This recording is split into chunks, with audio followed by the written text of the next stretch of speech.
बंधु माने 7 अक्टोबर 2025 मंगलवार दिन पड़ुछि कुमार पूर्णिमा। एही दिन आपण घर को नहीं आसंतु एही गछर चेर। तेबे बंधु माने एही गछर चेरटी को आपण चाहिए तो जेकोसी दिन रे आनी पारिबे, किंतु किछि विशेष दिन रहिछि जो दिन गुड़िकर जदि आपण एही चेर को आणती तो एही चेरर चमत्कारी शक्ति रे वृद्धि होइथाय एवं एहा आपण को अधिक शुभ फल प्रदान करिथाय।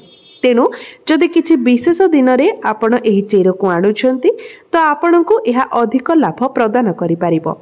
बंधु माने आजिरो एही वीडियो रे म आपण को जे चेर विषय रे कहिबाकू जाउछि तो एही जे गछटी होइथाय ताहा हमको बहुत साधारण बोली माने होइथाय, कारण एही गछटी बहुत सहजरे प्रत्येक स्थान रे मिल जाय थाय। आमे समस्ते एही गछ सहित परिचित अटे एवं एही गछ आम पाई बहुत साधारण मध्य अटे, मात्र एहार गुण असाधारण अटे जहाँकि आम समस्तंको जना न थाए। बंधु माने जदि आपण थरे भी एहार चमत्कारी गुण जानि जानती तो निश्चित भाबरे एही गछटी को आपण आ साधारण गछ बोली भाबिबे नाही, कारण एहा आपणको जीवन को संपूर्ण भाबरे बदलाई देबो। बंधु माने आम जीवन रे गछलता मानकर बहुत अधिक महत्व रही थाए, कारण एपरी किछि वृक्षलता रही थांती जे माननको आमे देवी देवता भले पूजा करि थाउ, से माने आम पई देवतुल्य होई थांती। एही गछ गुडी को पूजा करबा द्वारा आमको आमर मनस्कामना पूर्ण करिबारे बहुत सहायक होई थाए एवं एपरी किछि अनेक गछ रही थाए जे गुडीक औषधीय गुण रे भरी होई रही थाए एवं आमर जीवन रक्षा करिबारे मध्य सेही गछ गुडीक आमर अनेक उपकार करिथांती। तो वृक्षलता माने निश्चित भाबरे आमको अनेक गुडे चमत्कारी लाभ प्रदान करिथांती। एही दिन घर को नहीं आसंतु एही गछर चेर को आपणको जीवन रे चलीथिबा समस्त दुख कष्ट एवं समस्यार होइजिबो अंत। एहा सहित आपणकर समस्त मनस्कामना मध्य पूर्ण होइजिबो। आपणको जीवन रे जे कोनोसी भी समस्या चली थाउ, ताहा धनजनित समस्या हेउ किंबा चाकरी को नहीं हेउ किंबा व्यापार वाणिज्य को नहीं हेउ किंबा चाकरी समस्या थाउ, एही समस्त समस्या को दूर करिदेबो एही गछर चेर। अनेक प्रकारर रोग बाध्यरु मध्य एहा आपणको रक्षा करिथाए। सेथिपई आपण माने भिडियोटी को स्किप न करी शेष पर्यंत निश्चय देखंतु। तेबे बंधु माने भिडियोटी रे आगो को बढ़िबा पूर्वरु भिडियोटी को लाइक करी चैनल टी को सब्सक्राइब करि दियंतु एवं कमेंट बॉक्स रे भक्ति एवं श्रद्धार सहित जय मां लक्ष्मी निश्चय लिखंतु। तेबे बंधु माने एही गछटी सहित आपण माने समस्ते भल भाबरे परिचित देबे एवं एही गछटी को एक साधारण गछ भाबी एहाको आपण अणदेखा मध्य करि देइथिबे। एमिति कि जदि आपणकर घर पाखरे एही गछ उठिथिबो तेबे आपण एही गछ को अनाबना गछ भाबी ओपाडी की फोपाडी मध्य देइथिबे। तेबे बंधु माने आपण माने जानि रखिबा उचित जे एहा कोनोसी अनाबना गछ नुहे, एहा एक एपरी चमत्कारी गछ जेउथिरे भगवान शिव शंकर, भगवान शनिदेव एवं मां लक्ष्मीकर वास होइथाए। एमिति कि एही गछर मूलरे मां गंगाकर मध्य वास होइथाए। तेबे आपण जदि एही गछर तांत्रिक एवं आयुर्वेदिक गुण विषय जानि नेबे तेबे आपणको पाई मध्य एही गछटी अत्यंत मूल्यवान होइजिबो एवं एही गछटी को आपण मध्य निजर दिनचर्या रे व्यवहार करिबाको लागिबे। जदि आपण निज जीवन रे दुख, दारिद्र्यता, कष्ट एवं अनेक गुडिये समस्या पाई चिंतित अछंती तेबे एही गछर व्यवहार करी आपण से समस्त समस्यारू मुक्ति पाई पारिबे।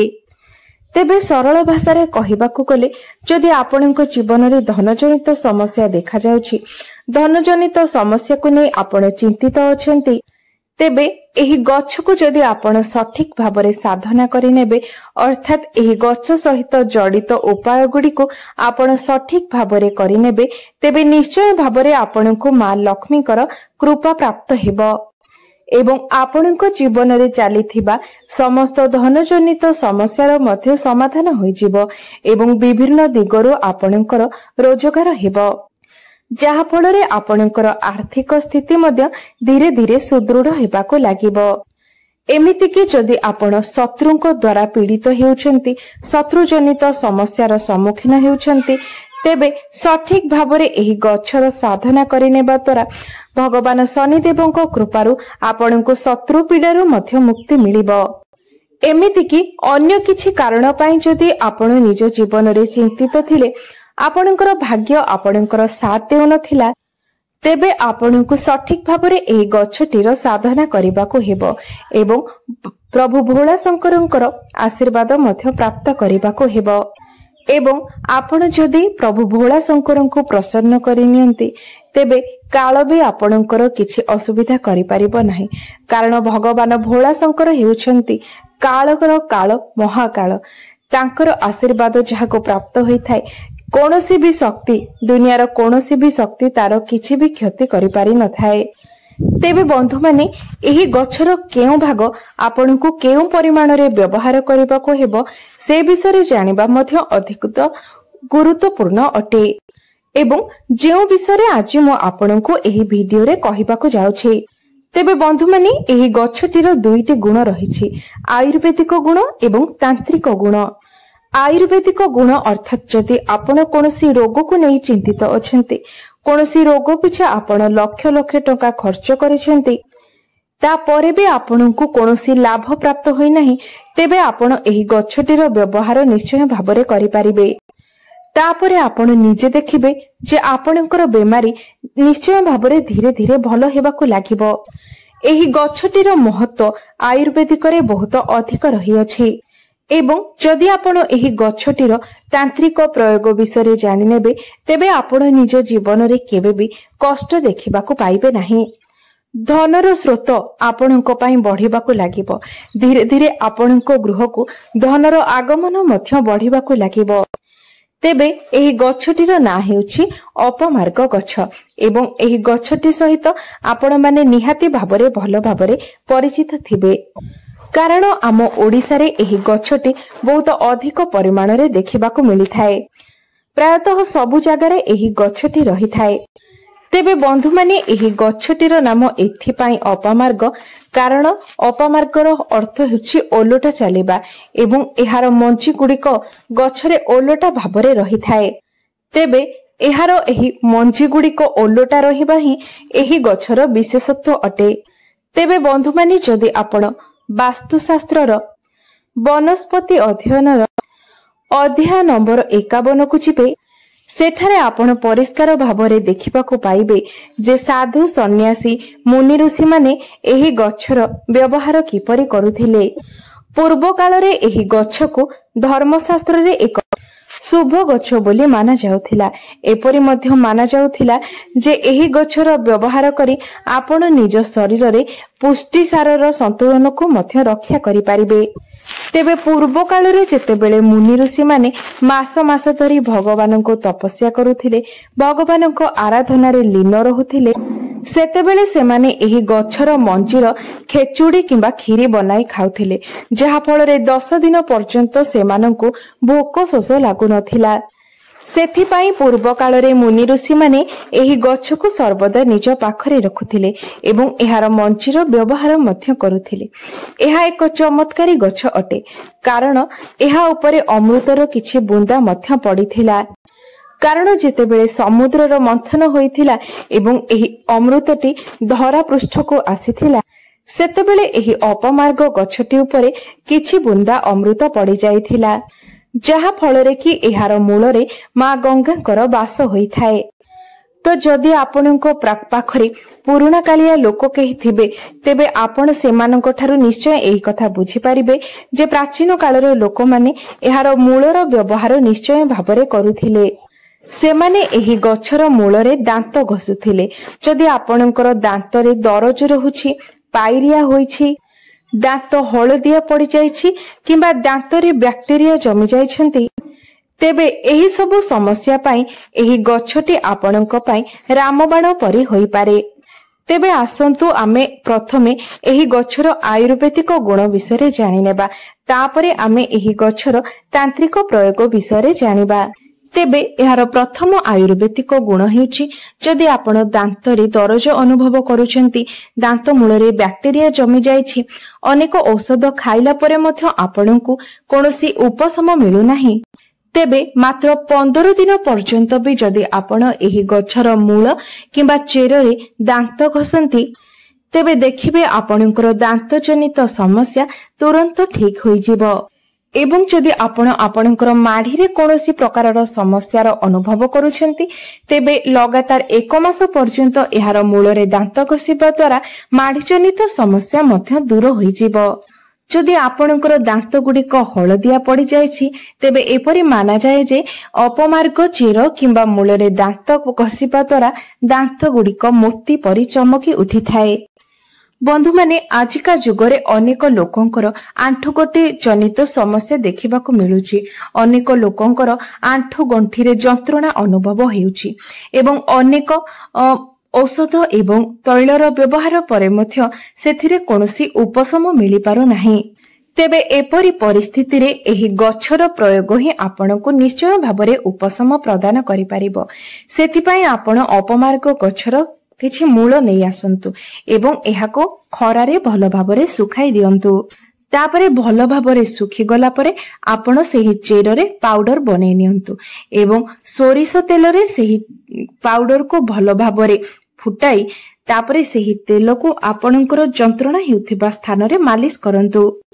तेबे एही प्रयोगटी जदि लगातार 2 मास पर्यंत आपण करंती तेबे निश्चय भाबरे आपणकु जंत्रणारो उपशम मिलिबो। बंधु माने आयुर्वेद रे एही गछटीर बहुत अधिक महत्व रही अछि।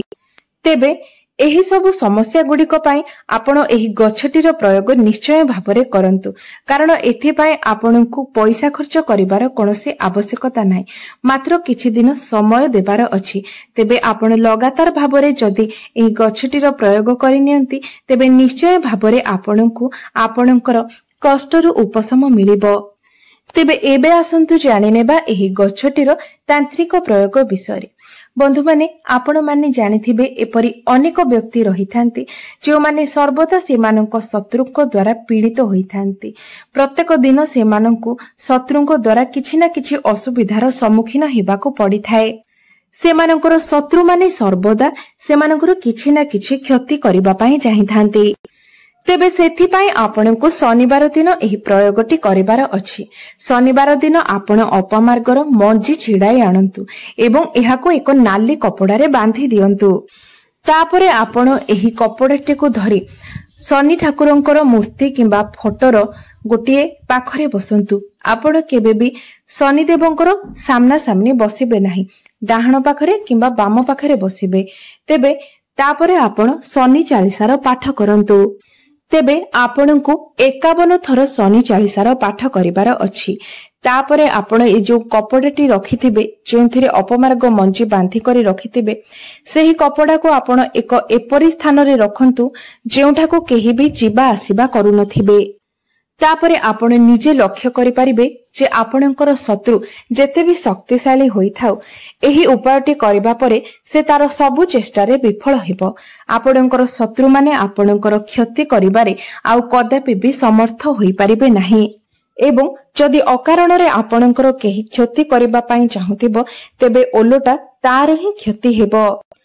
द्वितीय रे जदि आपण चाहुछंती आपणकर व्यापार व्यवसाय रे उन्नति हेउ आपणको लाभ प्राप्त हेउ तेबे शुक्रवार दिन आपणको एही उपायटी करिवार अछि। शुक्रवार दिन आपण एहार मंची को छिंडाई आनंतु एवं लाल कपड़ा रे बांधी ता ऊपर किछि सिंदूर रखि दियंतु। तापरे आपण एहाकु निजर व्यापार वाणिज्य स्थल रे रखि दियंतु। जेउठारे आपण पैसा रखुछंती सेही ड्रॉ रे आपण सेही कपड़ाटी को रखि दियंतु। देखिबे धीरे धीरे आपणकर व्यापार वाणिज्य रे लाभ हेबाकू लागिबो एवं धनर वृद्धि हेबाकू लागिबो। तृतीय रे जदि आपणकू लागुछि जे आपणको पछरे भूत प्रेतर किछि प्रभाव रहिछि, आपणको भूत प्रेत जनित समस्यार सम्मुखीन हेबाकू पडुछि किंबा आपणको उपरे तंत्र मंत्रर प्रयोग करा जायछि, कोनोसी कला जादूर प्रभाव रहिछि तेबे आपण निश्चय भाबरे एही उपायटीर पालन करंतु। एही उपायटी करिबा परे आपणको उपरे कोनोसी भी नकारात्मक शक्तिर प्रभाव पड़िबो नाही। तेबे सोमवार दिन आपण गोटे अपमार्ग गछ उपाड़ी आणंतु एवं एहार मूलटी को भल भाबरे धोई नै एहाको नै आपण प्रभु शिव शंकरंकर मूर्ति किंबा फोटो सामने बसी 1001 थर ओम नमः शिवाय मंत्रर जप करंतु। तापरे गोटे चांदीर ताबिज रे एहार चेर को पुराई आपण निजर गଳାରେ एही ताबिज को धारण करंतु। आपण निजे देखिबे जे जेते भी नकारात्मक शक्ति हेउ जेते बड़ भी कला जादूर प्रयोग होइथाउ आपणको उपरे एहार प्रभाव किछि भी पड़िबो नाही। चतुर्थ उपायटी जदि आपण समाज रे निजर मान सम्मान पद प्रतिष्ठा वृद्धि करबा पई चाहुथांती तेबे एही उपायटी निश्चय भाबरे आपणको पई फलप्रद हेबो। तेबे आपण माने निश्चित भाबरे जानती जे मंगलबारटी प्रभु हनुमान को समर्पित अटे। तेबे मंगलबार दिन आपण एही गछ को उपाड़ी आणंतु एवं एहार चेर को भल भाबरे धोई सुखाई दियंतु। तापरे आपण एहार चेरर एक पाउडर बनाई रखि दियंतु एवं आपण जेउ भी तिलक मथारे लगाउछंती सेही तिलक रे आपण एही पाउडर गोटे चुटकी मिसाई की तिलक करिके लगांतु। देखिबे आपण जदि कोनोसी इंटरव्यू देबा पई जाउछंती निजर बिजनेस को नै कोनोसी मीटिंग करबा पई जाउछंती तो सेथिरे निश्चित भाबरे आपनको सफलता प्राप्त हेबो। एहा व्यतीत एहाकु तिलक करी मथारे लगाइबा द्वारा आपनको कुंडली रे मंगलंकर स्थिति मध्य मजबूत होइथाय। तेबे बंधु माने उपाय गुड़िक अत्यंत सहज अटे। आपण जदि निजर किछि समय बाहर करी विश्वासर सहित एही उपाय गुड़िकर पालन करंती तेबे देखिबे निश्चय भाबरे आपनको एहार लाभ प्राप्त हेबो। तेबे बंधु माने मोर एही भिडियोटी जदि आपण मानको भलो लागिथाय तेबे भिडियोटी को लाइक करी चैनल टी को सब्सक्राइब करि देबे एवं कमेंट बॉक्स रे जय मां लक्ष्मी निश्चय लिखिबे।